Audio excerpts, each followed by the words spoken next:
let's say that you have a child that's starting to crawl and wants to explore the house. So the first thing you do, if you have any sense, is try to get rid of most things that the child could cause a tremendous amount of trouble with to the things or to the child, so that it's reasonably safe.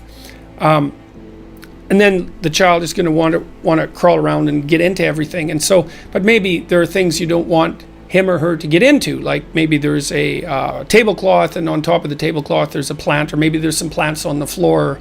And when the child is crawling and goes off to do something that he or she shouldn't, you can just grab his leg and, gently but firmly, and say no. And the child will keep trying to move forward because they're stubborn little blighters, and you can continue to say no.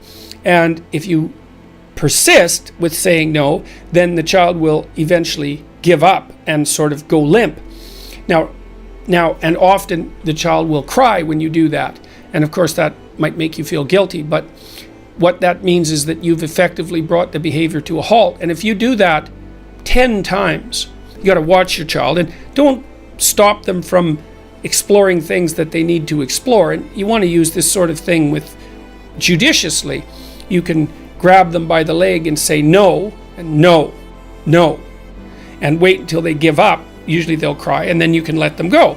And then soon, after you do that about 10 times, soon then, if you just say no with the same tone of voice, the child will, generally what happens, the child will immediately cry and then stop. And then after about 10 repeats of no without having the leg grabbed, then no will just produce stopping of the behavior. And that's unbelievably useful, because as soon as you train your child to understand what no means, then they really have free reign of the house in some sense, with relative minimal supervision from you. First of all, they can learn what things they're not supposed to get into, and it's amazing how fast children can learn that, and how fast they can generalize to the class of things that they shouldn't get into. Like, you don't have to teach them every single thing. They can generalize very rapidly. That's not much different than thinking. But also, once they are capable of understanding what no means, you have an extremely potent means of helping them regulate their behavior with a minimum of intervention.